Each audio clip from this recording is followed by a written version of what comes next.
If you're interested in the story behind the business headlines, check out Big Technology Podcast, my weekly show that features in-depth interviews with CEOs, researchers, and reformers in business and technology. Hi, I'm Alex Kantrowitz.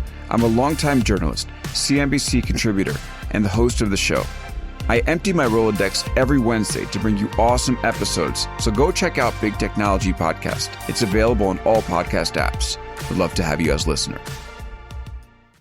From LinkedIn News, I'm Jessie Hempel, host of the Hello Monday podcast. Start your week with the Hello Monday podcast. We'll navigate career pivots. We'll learn where happiness fits in. Listen to Hello Monday with me, Jessie Hempel, on the LinkedIn Podcast Network or wherever you get your podcasts. Hello, my friends, and welcome to another exciting episode of Negotiate Anything. Negotiate Anything is produced by the American Negotiation Institute, and with over 3 million downloads and listeners in over 180 countries, listeners just like you have made this the #1 negotiation podcast in the world. I'm Kwame Christian, and I'm the director of the American Negotiation Institute. We're growing, and I want to introduce you to our new team members and new trainers. This will help to give you new, diverse perspectives on negotiation and conflict resolution. That's why I'm excited to let you know that Shane Martin, our head of sales and partnerships, is going to serve as co-host of the show from time to time. We are passionate about providing you with the best content that will help to make your difficult conversations easier, both at work and at home. Lastly, before we get into the episode, I want to remind you that our team conducts negotiation and conflict resolution trainings in the United States and abroad. Our trainings will give you the practical skills you need to resolve conflict, negotiate, lead, and persuade with confidence. Click the link in the description below to learn how we can help to make your difficult conversations easier. And now, let's get to the show.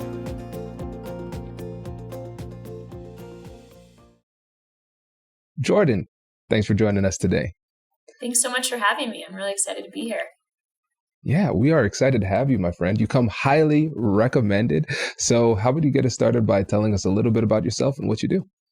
Yeah, definitely. So I am the founder of a startup called 81 Cents. And I started 81 Cents almost 4 years ago at this point, really with the goal of closing pay gaps for underrepresented and historically excluded minorities. And we do this by basically supporting candidates through tough negotiations, performance reviews, trying to help them figure out if they're being paid fairly or not. And we have sort of an interesting approach to doing this in which we try to go out and source the data that candidates need to negotiate effectively and to really kind of build confidence to do so. So we've built this awesome network of, at this point, about 2,000 plus hiring managers, recruiters, really senior professionals who basically give candidates feedback as they go through negotiations and tell them, I think your offer is under market. I hired a candidate last week. Here's what they were making. If I were in your shoes, here's how I'd approach that negotiation. And, really our goal is to help candidates get the type of data and type of perspectives that they may not have access to, within their own network. That's great. And for the listeners, I think it would be really fascinating to actually talk a little bit right now about the synergy between data and confidence. And so when you're working with people and you provide them with data, what is the nexus between the data and the confidence?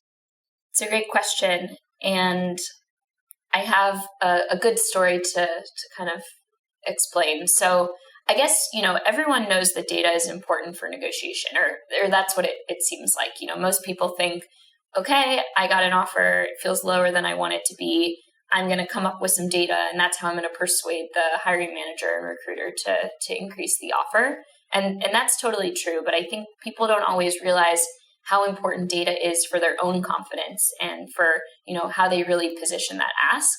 So a few years ago, we worked with a candidate named Christine, and she came to us. She was a data scientist, came to us feeling pretty sure that she was being underpaid, and she was frustrated. She'd been doing great work. She'd taken on, more of a management role. She was getting great feedback, hitting all of her, metrics and OKRs and things like that.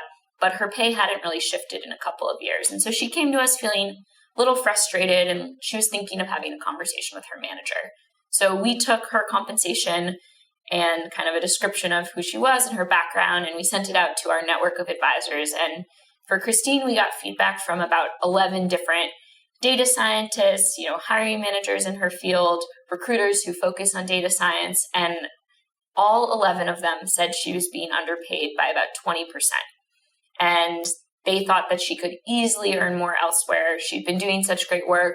One of them even said, I'm hiring for roles on my team. I'd love to interview you. I think you'd be an awesome fit.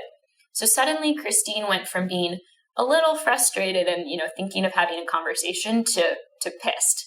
She was now sure she was being underpaid, and that totally transformed the way she thought about what to do next. Within a few days, she had scheduled time to meet with her manager, made a really compelling case for why she was being underpaid using the data that we sourced for her. Her manager, was scared to lose her and was like, I'm going to get this fixed. Give me a few days. Then a couple of days came back and had found, 10 or 15,000 more dollars for her, like a pretty substantial increase. But she knew she was being underpaid by a lot more than that. And so she started reaching out to recruiters and applying for roles. And within a few weeks, had a bunch of interviews lined up, interviewed, got a job, and ended up accepting an offer that put her at $80,000 more than she had been making, and actually a level up. And she was now going to be at her manager's level at a different organization. And so I think that's to me the power of data is it totally transformed how she thought about herself, how she thought about her market value, and then what she decided to do next. And it's not to say that she couldn't have made a case for more. It sounds like she was doing great work. I think she would have gotten a raise, but that certainty that she was being underpaid and that certainty that she wasn't being fully valued, I think that's, something that really only something like data can show you. What a great example. I got chills as you were saying that. $80,000 on top of her salary. In addition, that's wild. That's wild. But it also shows a couple of things. First of all, these big companies act broke. And then they magically find money quite frequently, which is interesting. But also it talks, I like the term that you used, which was certainty. Humans psychologically crave certainty, but in this complex and chaotic world, it's so rare that we get it. And when we're thinking about our career, this is something that's important to us. It's important to us, not just financially, but in terms of status, in terms of prestige, in terms of feelings of appreciation and acknowledgement. It's really tied to us, not just financially, but also emotionally too. And so there's a lack of certainty that comes with any types of negotiation because you can control what's in your control, but you can't control their decision making. And so it seems very risky. I have this thing that I care about. I don't want to risk losing it. And what it sounds like is that a major part of the confidence, like you said, comes from certainty. I don't know whether or not I can get more. And now you make it very, very clear. Yes, I am certain I can get a lot more, if not with this particular company, with another company too. Absolutely. Absolutely. And I think, what you were saying kind of reminds me of this idea of, you can either view negotiating through a lens of scarcity of, oh my gosh, if they don't say yes, I don't know what I'll do. Or if I don't get more, I don't know what I'll do. Or, oh my gosh, they probably don't have any more to give me. Or you can view it through, more of a lens of abundance, really. And just Christine, in this example, really believed that she deserved more. And if it wasn't going to come from her current employer, she was certain it was going to come from somewhere else. And I think that confidence really shone through, both in her conversations with her manager and then also in interviews with new potential employers as well. Yeah. Oh, that's great. That is great. And it also gives us an opportunity to segue very smoothly into the concept of this episode, which is negotiation network effects, or network effects in negotiation. And listeners, I want you to know that you are in for a treat because this is a Jordan Sale special. We are at 500 plus episodes, and I've read a lot of negotiation books and never have I heard of this concept. So this is really big. So Jordan, please share your thought leadership with us. What are we talking about when we're talking about network effects in negotiation? Definitely. And I appreciate you helping me, brand this concept. But I think one thing I've realized, and part of the reason why I started 81 Cents was because I noticed that the way you negotiate is a direct, reflection or representation of who you get negotiation advice from. So what I mean by that is, there's so much nuance and specificity that comes into play in negotiations, depending on kind of who you are, what type of roles you're applying for, what type of work you're doing. Nonprofits negotiate really differently than startups, who negotiate really differently than, Fortune 500 or big tech companies. And if you're getting advice from someone who doesn't have experience in the field and function and industry that you're working in, I can almost guarantee you that you are missing a competitive advantage. There is so much power, I think, that comes from really having, domain expertise and really understanding the nuances of kind of the field you're going into, that if you don't talk to people in that field, you're certainly leaving money on the table. So I think a really good example of this comes with thinking about early stage startups. One of the most common types of compensation you'll get in an early stage startup is stock or equity. And this is not compensation that you'll get necessarily if you work at a nonprofit. You probably won't get it if you work at a Fortune 500 company, maybe. And if you work at a larger tech company, you'll probably get it, but it'll look really different and it will have really different implications for your compensation. So as I thought, as I went into my first role at an early stage startup, I talked to the best people, in my life for negotiating advice. And those were, my parents, an uncle, some previous business mentors. And unfortunately, none of them really had startup experience. And so while they gave me really excellent advice, they helped me build up my confidence. They helped me make a case. They helped me not second guess myself and kind of move through some of my imposter syndrome. None of them understood sort of the nuts and bolts of what early stage startup equity meant. And so as a result, I didn't ask for it. And I didn't know that I should ask for it, that I should understand it, that I should, figure out what it meant. And so that was kind of one of my key learnings behind starting 81 Cents, is that if you're not getting feedback from people who kind of represent the field you're going into or the field you want to go into, you're certainly missing out on an opportunity to negotiate more. And I think that this is a problem that, I think it affects everyone, but I think it especially impacts underrepresented candidates who may not have really substantial networks in the fields that they're going into. Does your company invest in professional development training? If you believe that your team would benefit from a negotiation workshop, all you need to do is go to our website, fill out the workshop request form, and then we'll set up a time to chat. These workshops are completely customizable, and we've done them all around the country. Negotiation and conflict resolution skills are beneficial across all professions, but they're especially useful in procurement, purchasing, sales, sourcing, and contract management. Our calendar is filling up quickly, and we even have some workshops scheduled for next year. If you think you might want one, I'd suggest reaching out soon so you don't miss out. Check out the link in the description to learn more. And now, back to the show.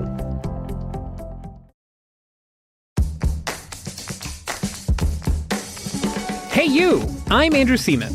Do you want a new job? Or do you want to move forward in your career? Well, you should listen to my weekly show called Get Hired with Andrew Seaman. We talk about it all, and it's waiting for you, yes you, wherever you get your podcasts. Brace the rudders! Raise the sails! Raise the sails! Captain, an unidentified ship is approaching. Over. Roger. Wait, is that an enterprise sales solution? Reach sales professionals, not professional sailors. With LinkedIn ads, you can target the right people by industry, job title, and more. We'll even give you a $100 credit on your next campaign. Get started today at linkedin.com/marketer. Terms and conditions apply. Absolutely. Yeah. And tell me what you think about this little analysis here. When I think about culture, we have a negotiation expert on our team who does trainings, Mark Davis, and the way he defines culture is really interesting. He says it's a simple way to think about it is just the way we do things. that is your culture. And you can think about it as a macro sense, country to country, those type of things. But on a more micro sense, even within a company, there are different departments with different cultures. And when we think about the network that we have, there's going to be a culture within that network. And so let's think about a negotiation culture within that network. So if you're, like, for example, at a nonprofit, the culture of negotiation, like you said, is going to be very different. But if you're a minority and you're a first generation college student, something like that, your culture of negotiation is going to be very different. So if you come from a life of privilege, you are expected to do very well. Your family has a certain expectation for how much revenue you're supposed to bring in. And then you might say, hey, I got this salary. It's $150,000. And they might say, no, it's not. Oh, you need to do better. You better go back and ask, right? But then if you're a first generation college student, $150,000 might be like 3 times the household income that you grew up in.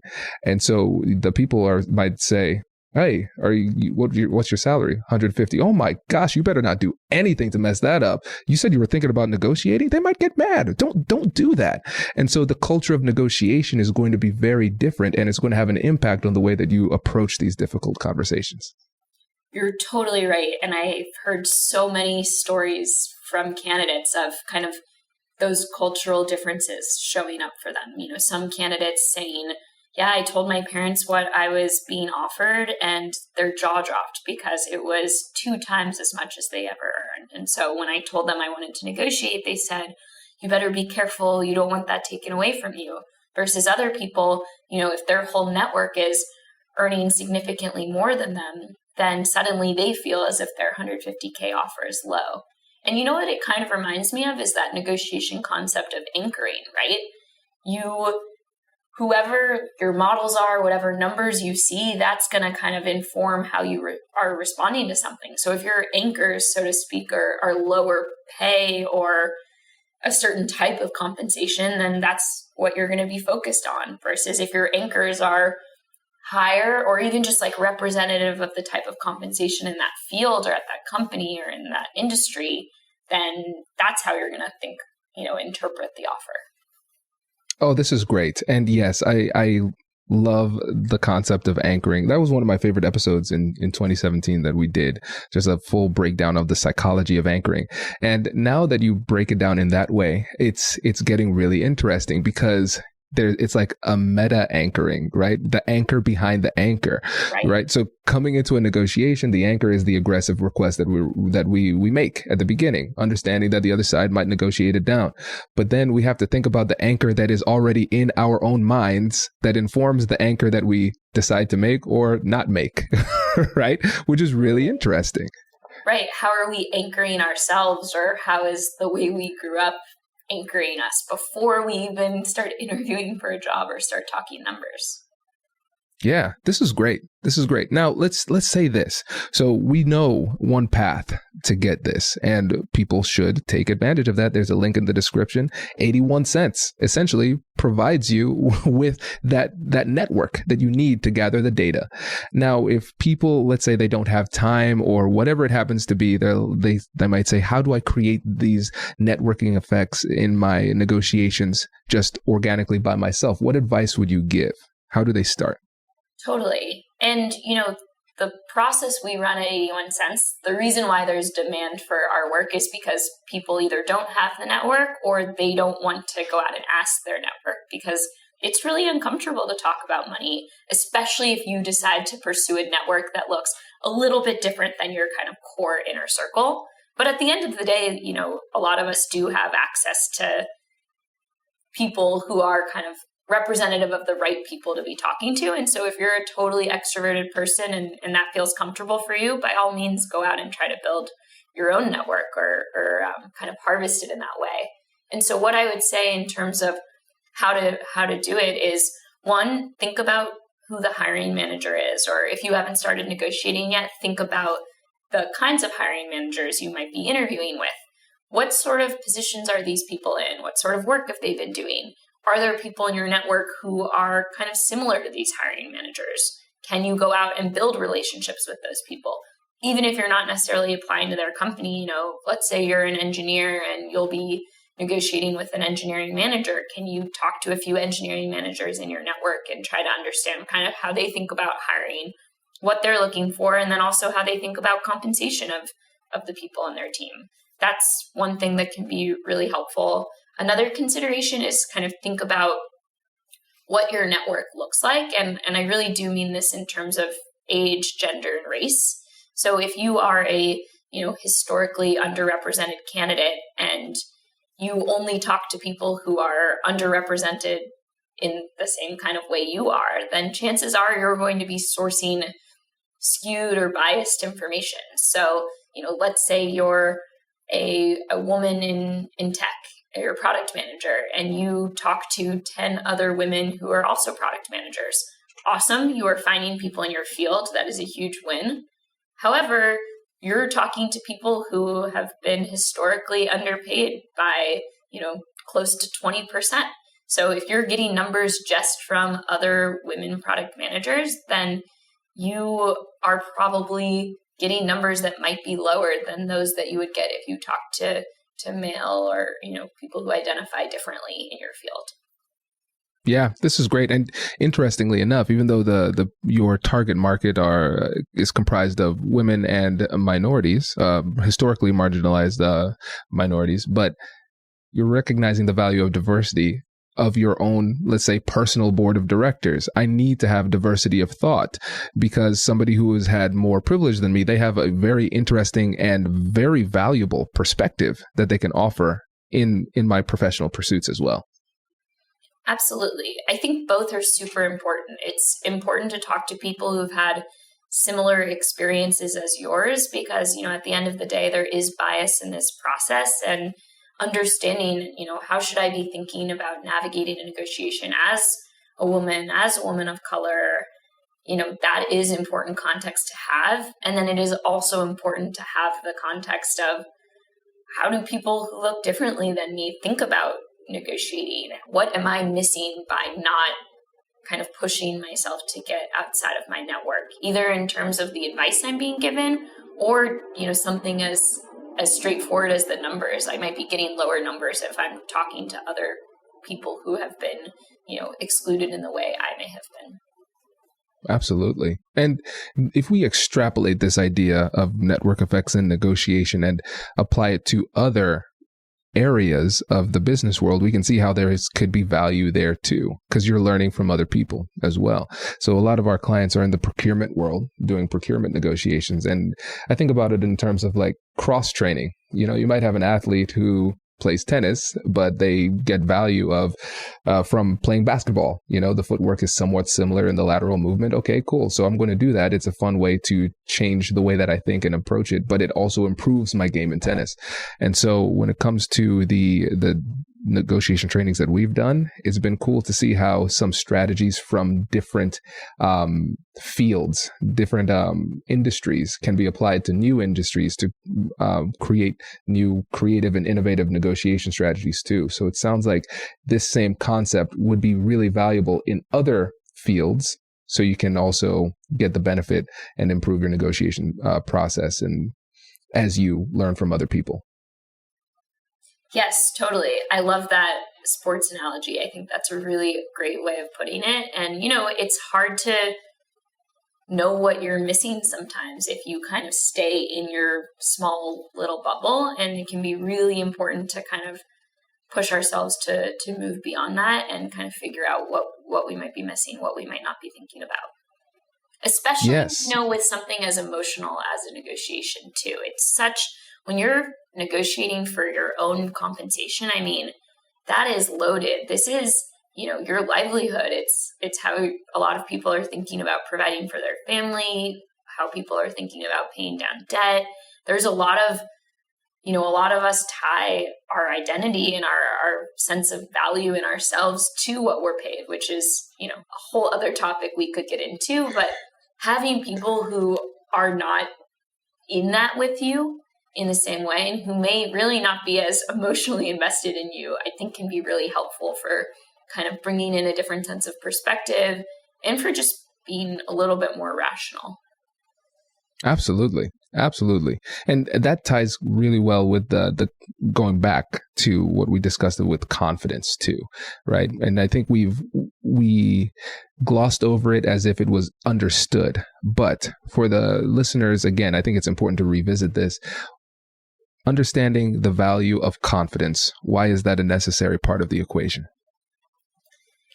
Yeah, I mean, it kind of gets back to, how much leverage you feel you have in a negotiation. So if you approach a negotiation and you don't believe you deserve a seat at the table, or you don't think that you have kind of a right to ask for more, if you don't believe in yourself, you're going to approach it from a position of fear. You're going to be timid, you're going to be shy, you're going to feel like they're doing you a favor.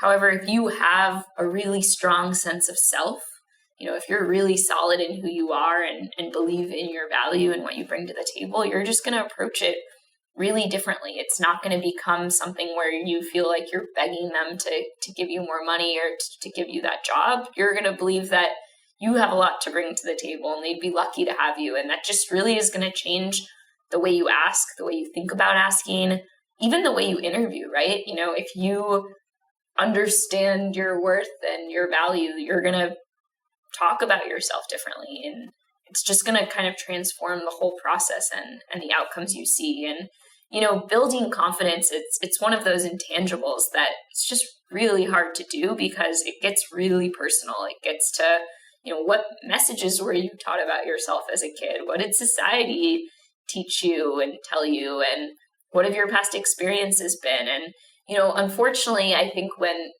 negotiation is one of the places where being confident pays off the most, but being confident isn't necessarily something you can do overnight. There are quick fixes, but they're Band-Aids, And so I think probably one of the best things you could do to become a great negotiator would be to spend a year of your life just trying to be more confident.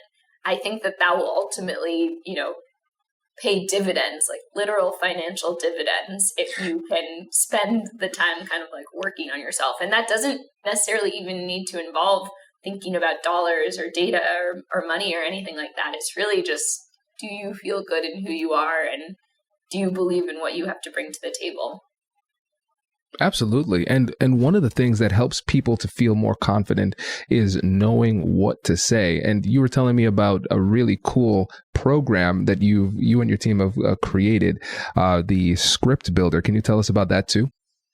Yes, definitely. So, one of the things I think that can help with confidence, kind of apart from that inner work I mentioned, is just preparing, giving yourself the time to sit down and think through how you want the negotiation to go, giving yourself the time to talk to people in your network, not rushing this. And I know that can be tough to do when a company says, hey, we need to hear from you by end of day tomorrow, or we're going to take the offer away, or whatever it is. But really giving yourself that time to work on it and prepare could be really helpful.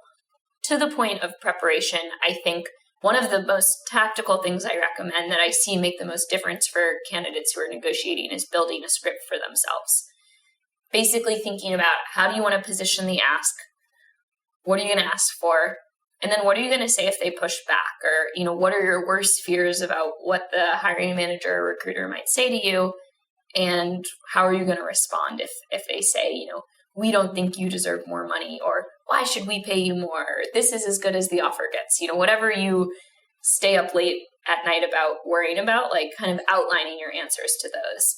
And, as much, I spent like 3 years telling people to write scripts, and very often people wouldn't do it. And to me, I mean, it's just so obvious that it's helpful, but it can often be hard to get started on these things, even if we know that they're good for us.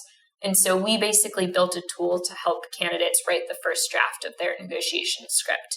And I would describe it as kind of Mad Libs for negotiation, where we ask you a bunch of questions, and then based on your answers, we generate a script for you.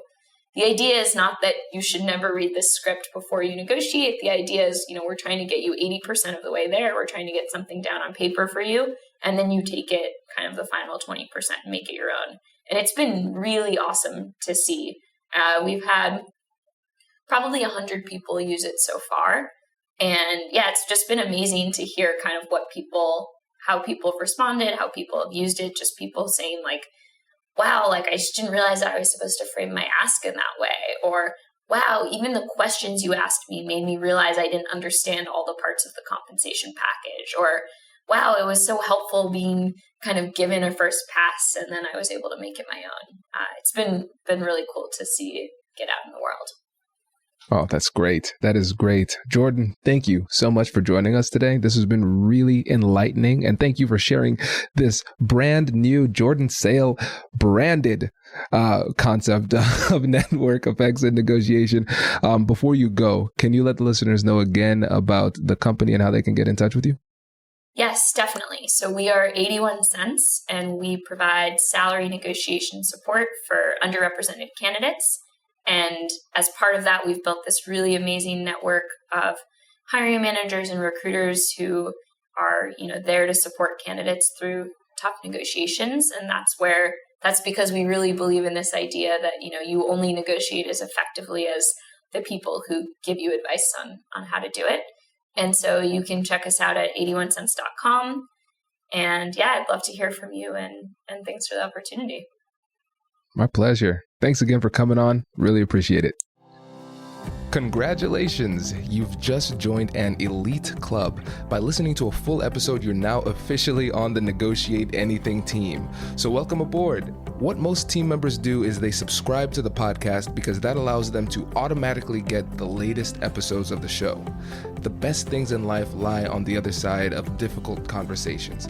Keep learning, keep practicing, and keep getting better.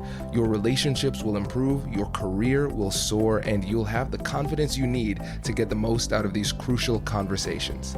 Again, thank you for joining the team. We're excited to have you, and I will see you in the next episode. I'll catch you later.